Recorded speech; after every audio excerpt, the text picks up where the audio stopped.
With the preseason still weeks away, we break down the latest news about the Heat before asking, can a very recent NBA champion be a model for Miami this season? The answer may surprise you on today's episode of Locked On Heat.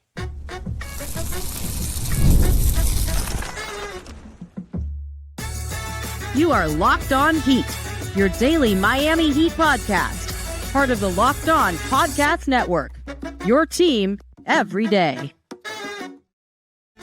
All right, welcome to Locked On Heat, your daily podcast on the Miami Heat. Whether you're tuning in on YouTube or on your favorite podcast app, thanks for making Locked On Heat your first listen every day. I'm Wes Goldberg here with David Ramil. Both of us are credentialed Heat media members who cover this team every day. For daily content on the Heat, join more than 17,000 everydayers and click that subscribe button on YouTube. Today's episode is brought to you by Game Time. Download the Game Time app, create an account, use the code LOCKEDONNBA for $20 off your first purchase. Have a great show for you today.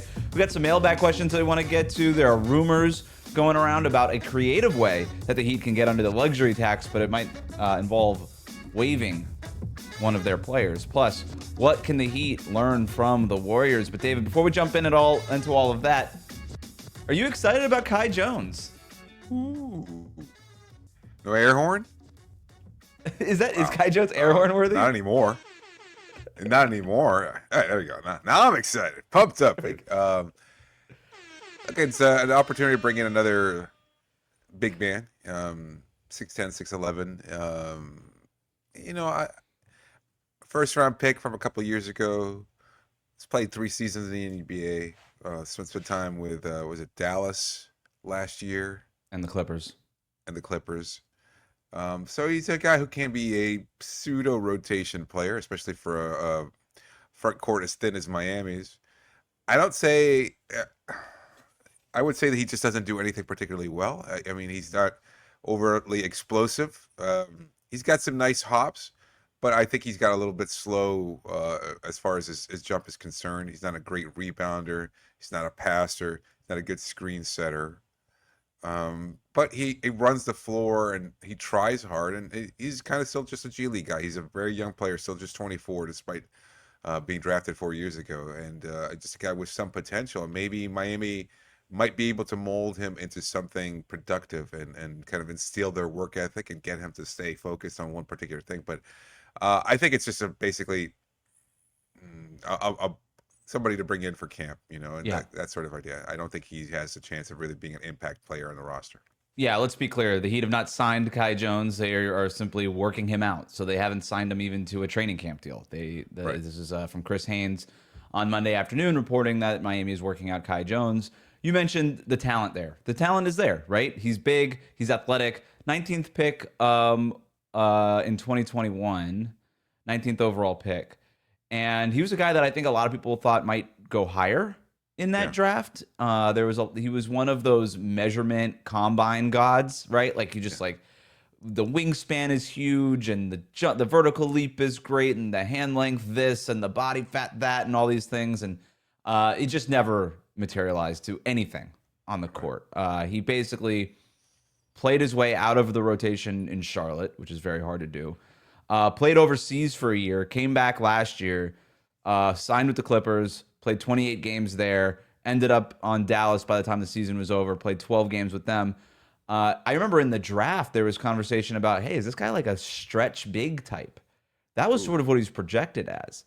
But he's taken 26 three-point attempts over his entire career and has made 6 three-pointers of those 26. The free throw percentage isn't really there, but again, it's not like it's a very small sample from what we're going with, just because the playing time has been so little. But the playing time is little for a reason. Look, if you can't break into the center rotation in Charlotte, you can't get on the court for the Hornets. You've got, there's some concerns there. Got on the court a little bit more for Dallas, an injured Dallas team last year, missing Anthony Davis and Derek Lively and things like that. So, I think it's a worthwhile gamble to just, if you're going to sign him. The Heat have 4 training camp / preseason roster spots left. You mentioned how thin they are in the front court. You might as well get some eyes on the guy, bring him into camp. They are the one thing I think you could take away from this, whether or not Kai Jones makes the training camp roster or not, is that the Heat are now more like they're starting to gamble. If gamble is the right word here, because it's literally zero risk here. But they're starting to look at former first round picks more often. Like you think about like Josh Christopher last year, Kai Jones now. I think they're interested in using their player development program to see what they could do with these sort of big, talented, athletic balls of clay to see what they can get out of them. And then the other thing is that they're looking, obviously, to address the big man spot potentially in some way. They want to get eyes on some more big men here. That's what I'm taking away from it. I mean, the fact that they're taking on younger talent that might not reach their potential. I mean, we saw how it played out with Christopher, and he just didn't get the opportunity for as talented as he is. And as much as we had hoped that maybe he might be able to pop or impact the game at some point, or go out there and play some, he just never really did. And it's unfortunate because these guys get drafted early, and then they have a bright career ahead of them until there's only so many spots available. Right. You've got to be able to go out there and play consistently and play well. And Jones seems like this might be his last best opportunity. I know from here, you never want to say something necessarily negative about somebody, but it seems like he's in that he's going down that path where if he can't find a team that sticks with him and sees something worthy in him, then he might just wind up playing in Europe or I mean, he already did it once, right? He played overseas once, and you see guys, former first round picks, end up like, wow, you're in Vegas for summer league, and he's on the Pelicans summer league roster. You're like, what happened? Right. I forgot about that guy. That's crazy. Right. So I don't know if that's where Kai Jones is going, but the Heat are working him out. We'll see what happens there. Let's go to our mailbag questions. We got a couple that we want to get to here. Max writes in, have you guys heard anything when it comes to the Heat waiving Simone Fontecchio for cap relief? So that was a rumor that was kind of floating around last week. I'm sorry that I don't remember the name. It was like a European reporter, maybe it was an Italian reporter, I don't know. But it was a European reporter who had obviously been around Fontecchio, I guess, during Eurobasket preparations, and had reported that Miami was considering waiving and stretching Simone Fontecchio, which would be the only way that this would work in order to create that cap relief in order to get under the luxury tax. So Max is asking us if we had heard anything about that. That has not been reported locally or by an American reporter. I have no idea. I'm not trying to take away anything from this reporter. I just can't vouch for this reporter. I've never heard about this. I've never heard of this guy, so I have no idea whether or not it's trustworthy or not. So I'll say this. I think the Heat are considering everything. They need to get out of the luxury tax. I think they are considering everything, and they are legitimately intrigued by Fontecchio, and I think they want to see what he can do in training camp and preseason and stuff like that, but they have to get under the luxury tax, and if push comes to shove and they have to waive somebody, I think there could be any number of guys who fall into that category, and Fontecchio would certainly provide that cap relief. But yeah, I don't want to go out on a limb and vouch for this is definitely like something that is going to happen. I don't think there's any indication that that's the case. No, neither would I. I think it's a possibility. It's like if you're looking at it from a bigger angle, say this is something that they probably need to do. This is one avenue in which they could get to that point. It's like, okay, well, I mean, if you take that in consideration, sure, it makes sense. But and look, it's not to dismiss European reporters like this. They sometimes are a little plugged in, but then sometimes when those reports get translated to the United States, there's something almost invariably lost in translation. And it's like the Jovic stuff from a year ago, right? It's like exactly. The translation isn't exact, and it kind of gets blown out of proportion. And the way that a lot of this stuff. Well, yeah, I don't want to go too much deep into it, but look, there's something I call, and this has nothing to do with this reporter. There's something I call no-duh journalism, right? Where it's like, you can report something even without having talked to anybody, knowing that it's true. And I'm not saying that that's the case here, but it kind of feels like it could be if you wanted it to be, where it's like, sure. Yeah, the Heat are considering everything. You could say that the Heat are considering waiving and stretching, fill in the blank. They to say something has been considered is kind of saying nothing, but in saying something true, even if it's not going to happen at the same. It's just sort of no duh. It's like, yeah, of course they've probably considered it. What does that mean? They're considering wearing jerseys out next season. Right? Yeah, yeah. Tyler Herro is considering no socks with his sneakers. Bold move. Bold move. He'd probably get blisters. I wouldn't recommend it. All right, we got another mailbag question coming up about whether or not the Miami Heat can learn from the dynasty Golden State Warriors, the team that started their dynasty. We'll talk about that next here on Locked On Heat. Today's episode is brought to you by Game Time. We've all been there, logging on early, waiting forever for concert tickets to go on sale, only to lose your spot for a show you've been dying to see. Oh, that's a breakup right there. That's a big heartbreak. Live music should be about making memories, not dealing with the stress of ticket shopping. And that's where Game Time comes in. Game Time makes getting concert tickets faster and easier than ever. Prices actually drop as it gets closer to showtime, and you can save up to 60% with their killer last-minute deals. If you're ever wondering what your seat will look like before you buy something, let's say you're going to a venue out of town, which I've done before, never been, I want to see where I'm sitting, I go to Game Time. They've got a great seat, a panoramic seat view. You know exactly where you're going to be sitting, so you know exactly what kind of a view you're getting of the stage or your performer or whatever. And it's fantastic. Makes everything so convenient. And with Game Time, the price you see is the price you pay. There are no hidden fees. And if you're worried about what happens if plans change, well, you know what? This is the world we live in. Sometimes plans can't change. The Game Time guarantee has your back with cancellation protection and much, much more. So take the guesswork out of buying concert and show tickets with Game Time. Download the Game Time app, create an account, and use the code LOCKEDONNBA. You get $20 off your first purchase. Terms do apply, but again, create an account and redeem the code LOCKEDONNBA for $20 off. Download the Game Time app today. Last minute tickets, lowest price, guaranteed. We'll be right back. Thanks again for making Locked On Heat your first listen every day. Our next mailbag question comes from Ayed, who writes in, "Hey, I've got a question for y'all. Maybe more on Wes's side since he covered the Warriors. Could the Heat's play style be inspired by the championship Warriors? Tyler Herro is Steph Curry, Norm Powell is Klay Thompson, Bam is Draymond Green. Is there anything they could look to there that could make them contenders in a depleted Eastern Conference? We have Wiggins, so that could be modeled after the 2022 championship team. I'm wondering who our version of Iguodala and Harrison Barnes are." So the general idea that Miami, if Eric Spoelstra is trying to devise a new scheme based on this roster, what we have right now, Yeah. what do you think about looking back at those Warriors and saying what worked for them might work for us? I have questions. I think obviously the fit, it doesn't seem like an exact one. And I think Steph Curry's so, impossible to duplicate what he does and what he has done throughout his career. So it seems That's it. That's the biggest difference. Yeah, I mean, one day people are talking about Tyler Herro not even being NBA worthy basketball player, like he shouldn't be on a Heat roster. Now we're asking, oh, can he be Steph Curry at his peak? And that's a pretty huge gap for any one player to cover. So, yeah, I have concerns about that, and I don't think it's the way the roster is built necessarily. I think they can go different versions. Maybe the death lineup is that you take Khalil off the floor and you put Bam at center, I guess, but that's fine, but that's where Bam has played for the majority of his career. So it's not like it's this huge change that we haven't seen coming, and we've also seen him at center, and it hasn't always worked without the 3-point shooting and the elite historic 3-point shooting that Thompson and Curry provide. So the Heat took 37 3-point attempts per game last year. It's about the middle of the pack 3-point volume. The Warriors in 2015-16 took 31 3-pointers. They took just a hair fewer than that the year prior when they won the championship in 2015. So it's a different era, right? Yeah. Even kind of going back 10 years, it doesn't feel like that long ago, but it was. And the Warriors and what they were doing with Steph and Klay did change things.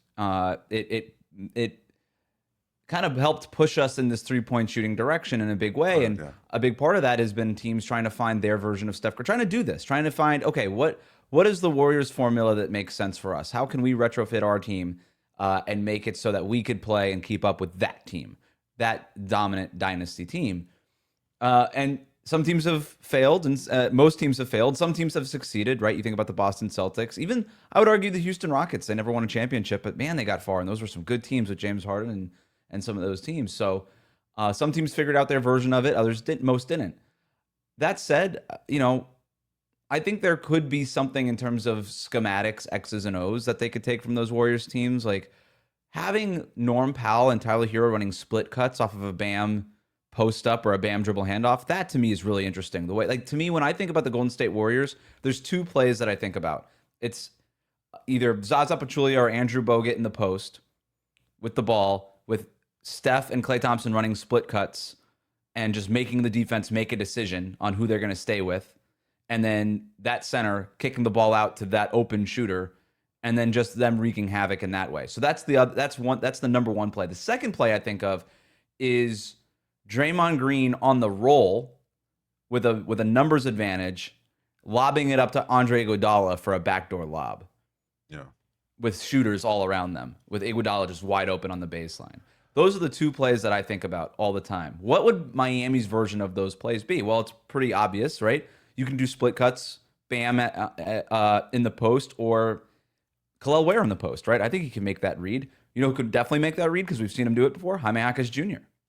Yeah. Put him in the post. And then you have Norm Powell, elite three-point shooter, Tyler Herro, elite three-point shooter, running split cuts off of each other. I think that's something you could see them do potentially, especially if Powell and Herro can stay on the floor together. If Powell is what the Heat think he can be defensively this season, and they could stay on the floor together.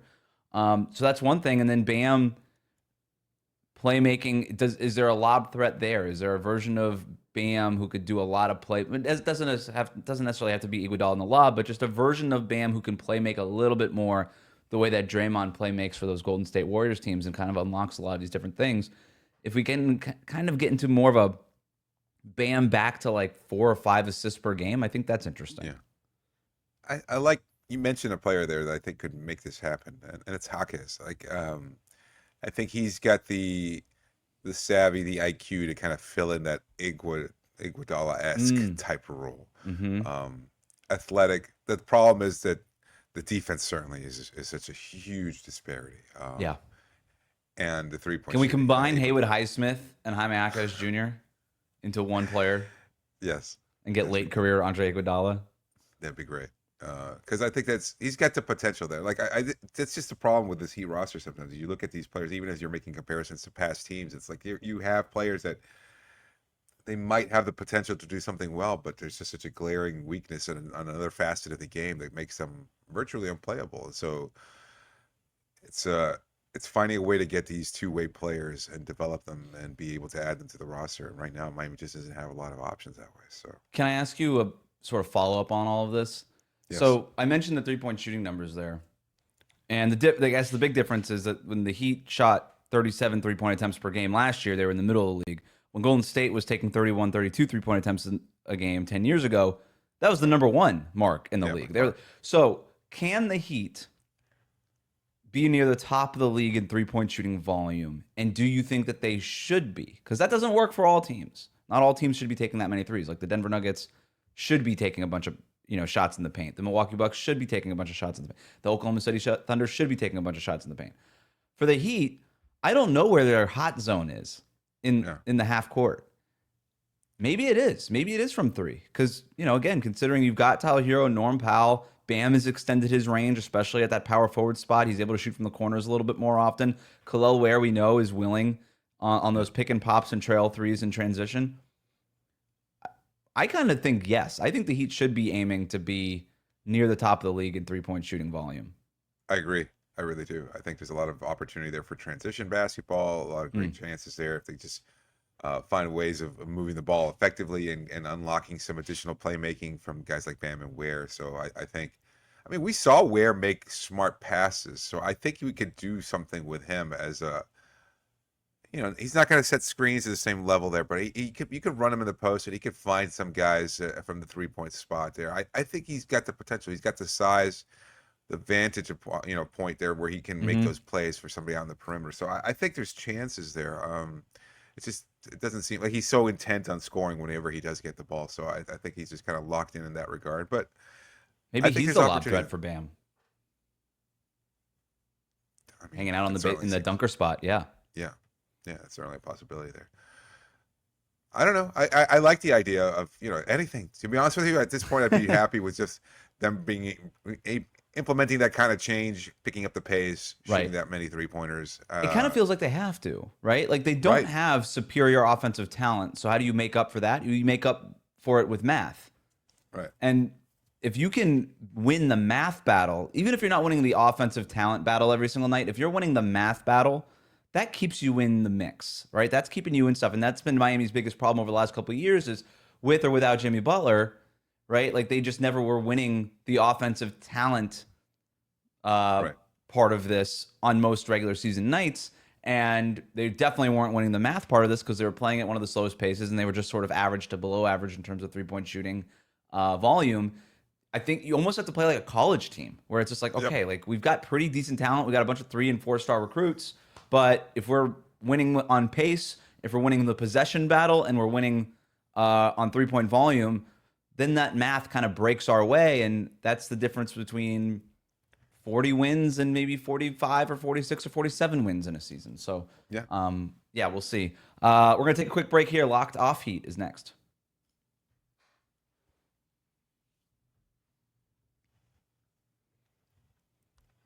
Back here with Locked On Heat. David, I know you were putting together some sort of ranking or something here for our Locked Off Heat segment, which is our new offseason segment where we talk about anything but the Heat. Yeah, a little hastily put together perhaps, but trying to think of something that would be fun and interesting. And it's another blind ranking here, and we're gonna do blind ranking of just fast food restaurants there, because I don't know, you don't eat them, Raymond, and you've got a reputation, one that you admire and you kind of cultivated, of being a little bit of a food snob, but that doesn't mean that you haven't been to fast food places in a long time. I mean, longtime listeners will recall a deep affinity for lemon pepper Wingstop. I mean, that was your go-to.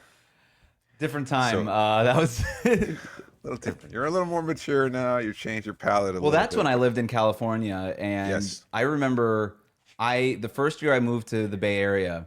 I love chicken. I still to this day love hot wings. I love going to a sports bar with like a dozen hot wings in front of me and a beer and watching the game. Like, I love that.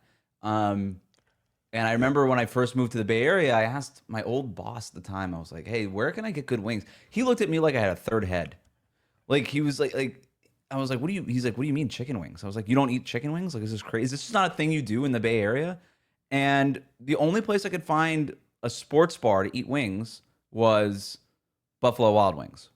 Okay. Which is objectively terrible. Yeah. I so. And so I was like, well, that's not a great option.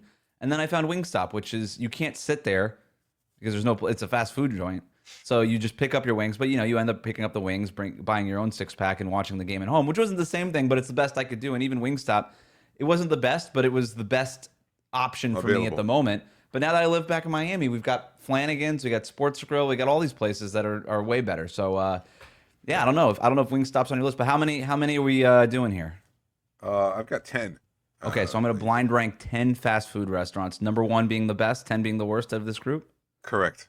Okay, Here we go. All right, Taco Bell. All right, I'm going to put Taco Bell. It has to be top 5. I'm going to go ahead and put it at 3. I think consistency wins. The menu's always great. There's always surprises there. It always hits the spot. That chicken quesadilla has been really consistent. The Crunchwrap Supreme is a GOAT fast food item. Taco Bell number 3. All right, nice. Burger King. I haven't been to a Burger King in a really long time. Okay. I can't put it in the top 5 then. I'm going to go ahead and there's some really, it's not bad. I just haven't been in a long. The Burger King in Brickell, I think, has to be the highest grossing Burger King on the planet. It's always busy.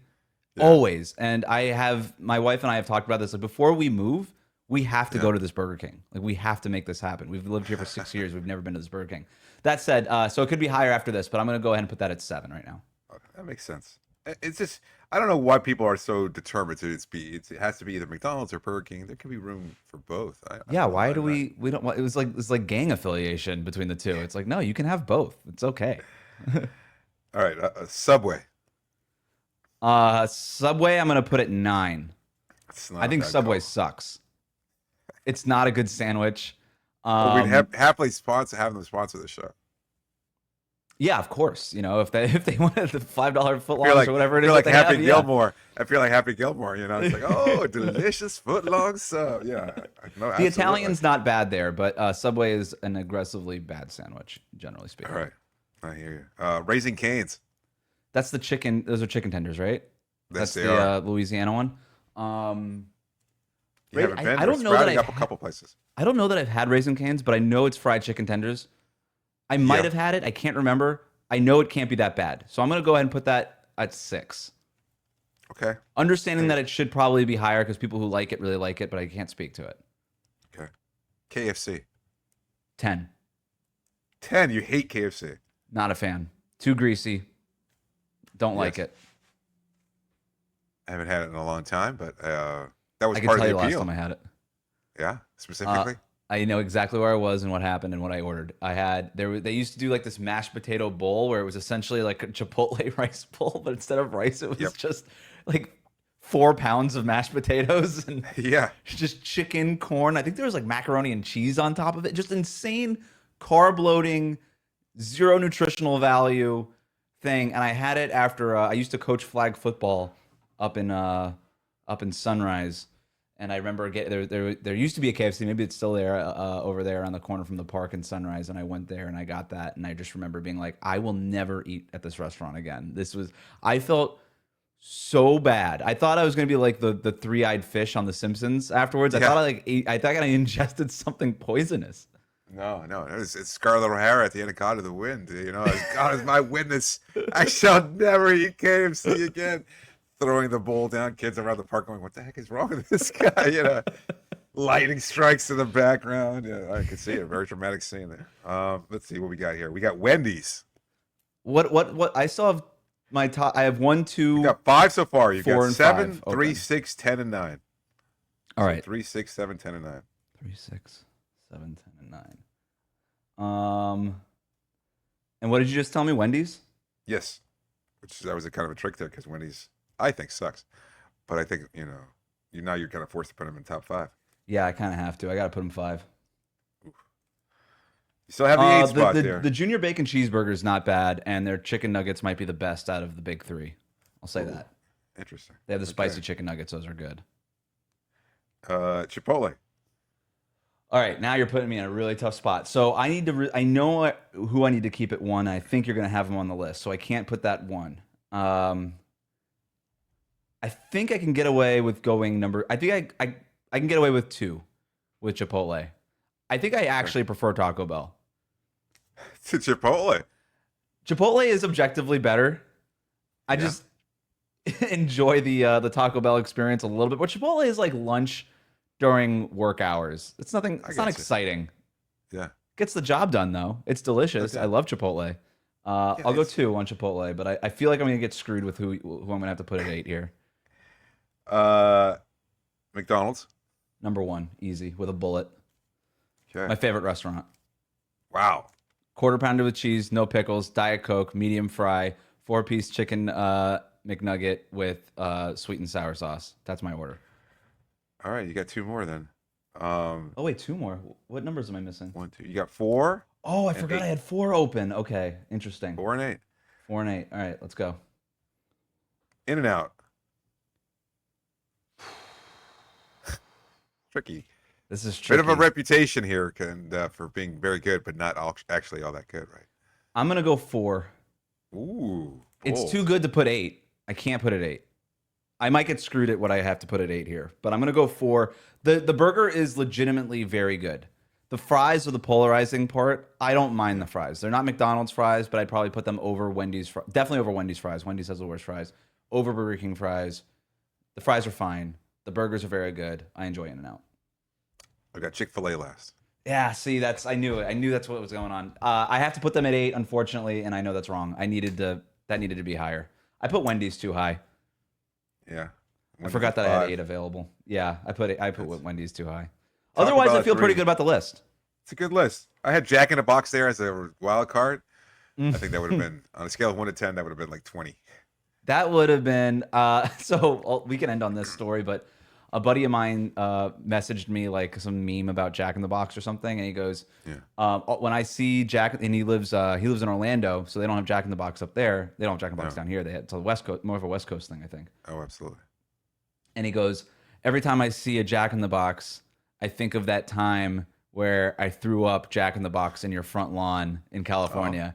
And I said, I don't remember that. I have no memory of that.